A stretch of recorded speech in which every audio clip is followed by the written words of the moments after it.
बिस्मिल्लाहिर्रहमानिर्रहीम। अस्सलाम वालेकुम। आज मैं अपने किचन में चाय बनाऊंगी, जो कि मैं बनाऊंगी खजूर और खोए वाली दूध पत्ती चाय।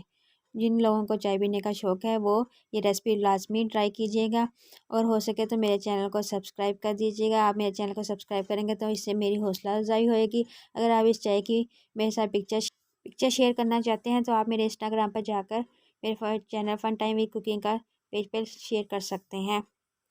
यहाँ पे मैंने एक पैन ले लिया, उसके अंदर मैं 1 कप दूध का डाल रही हूँ। इसको इतना पकाऊंगी कि इसके अंदर एक उबाल आ जाए।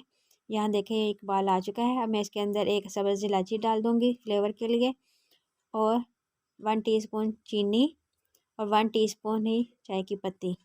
अगर आप ज़्यादा इस्तेमाल करना चाहते हैं चीनी तो ज़्यादा डाल सकते हैं, कुछ लोग कम इस्तेमाल करते हैं। चाय की पत्ती भी आप अपने टेस्ट के मुताबिक कम या ज़्यादा कर सकते हैं। ये देखिए कितना प्यारा कलर आ चुका है इसके अंदर। अब हम चूल्हा बंद करेंगे और इसको हम छान लेंगे किसी भी कप में, मग में, जिसमें आप मर्जी चाहें छान सकते हैं। फिर मैंने दोबारा पैन के अंदर ये छनी हुई चाय डाल दी है। अब इसके अंदर ये खजूर का पेस्ट है 1 टीस्पून या 1 टेबलस्पून, आप अपने जायके के मुताबिक ले सकते हैं। मैंने 4 अदद खजूरें ले ली थी, उसको मैंने पीस लिया थोड़े से पानी के साथ।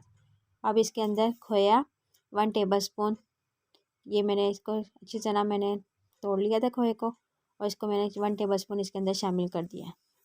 ये भी आप कम या ज़्यादा कर सकते हैं। अब इसको इतना पकाऊंगे कि इसके अंदर एक और उबाल आ जाए। ये देखें इस उबाल आ चुका है चाय के अंदर।